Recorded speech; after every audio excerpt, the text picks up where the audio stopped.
Dari 7 orang yang sebelumnya diamankan, 5 diantaranya ditetapkan sebagai tersangka kasus penganiayaan remaja perempuan berinisial SF di Kota Makassar. Kalimantan Barat, 3 remaja perempuan di Kota Pontianak ditangkap Satreskrim Polresta Kota Pontianak. Mereka diduga melakukan penganiayaan dan menyebarkan konten asusila melalui media sosial.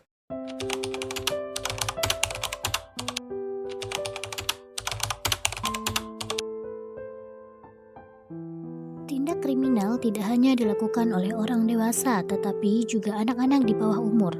Penganiayaan sebagai salah satu tindak pidana diatur dalam pasal 351 sampai 356 KUHP. Fenomena anak sebagai pelaku penganiayaan menunjukkan adanya faktor internal seperti kondisi psikologis dan emosi yang labil, serta faktor eksternal seperti lingkungan sosial yang penuh konflik. Dari sini pun muncul rumusan masalah mengenai faktor penyebab anak melakukan penganiayaan, hubungan teori kriminologi dengan fakta kasus, serta kelebihan dan kelemahan teori yang digunakan. Perkara pada kasus ini bermula dari perselisihan keluarga mengenai bongkahan beton yang diperparah ketika korban melempar anjing milik pelaku dengan batu. Hal itu memicu kemarahan pelaku yang kemudian menyerang korban dengan cara menarik rambut, memukul kepala hingga korban mengalami luka fisik dan trauma psikis. Upaya mediasi gagal karena pelaku tetap menunjukkan sikap emosional sehingga perkara berlanjut ke persidangan. Berdasarkan bukti dan keterangan saksi, hakim memutus bahwa pelaku terbukti melakukan penganiayaan sesuai pasal 351 ayat 1 KUHP. Pada kasus ini terdapat 2 teori kriminologi yang dapat digunakan, yaitu pertama, teori strain dari Robert K. Merton yang menjelaskan bahwa tindak kriminal muncul karena adanya tekanan sosial yang menimbulkan frustasi dan emosi negatif. Dan yang kedua, teori kontrol sosial dari Travis Hirschi yang menekankan bahwa penyimpangan terjadi karena lemahnya pengendalian diri serta ikatan sosial dengan keluarga, sekolah, masyarakat. Kedua teori ini penting untuk memahami perilaku anak sebagai pelaku tindak pidana. Terhadap faktor penyebab dibagi menjadi 2 faktor. Yang pertama, faktor internal yang berkaitan dengan kondisi pribadi anak seperti emosi yang labil, kontrol diri yang rendah, dan keterbatasan dalam pengalaman dalam mengambil keputusan.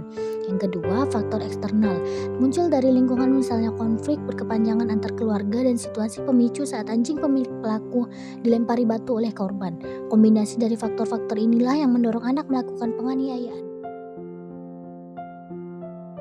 Dalam sintesis teori dan fakta kasus, teori strain dapat menjelaskan adanya tekanan emosional yang dialami oleh pelaku, sedangkan teori kontrol sosial menjelaskan mengapa pelaku gagal menahan dorongan agresif meskipun ibunya sudah berusaha mencegah. Hal ini menunjukkan bahwa tindak pidana yang dilakukan bukan sekedar reaksi spontan, tetapi hasil dari tekanan sosial sekaligus lemahnya kontrol sosial pada diri pelaku. Setiap teori pada dasarnya memiliki kelebihan dan kelemahan. Teori strain memiliki kelebihan dalam menjelaskan pengaruh tekanan eksternal terhadap munculnya tindak pidana. Namun, kelemahannya adalah cenderung mengabaikan kemampuan individu untuk mengendalikan diri. Sebaliknya, teori kontrol sosial memiliki kelebihan menekankan pentingnya ikatan sosial dalam mencegah penyimpangan, tetapi kelemahannya adalah dengan memberi perhatian pada faktor emosional dan provokasi yang nyata terjadi.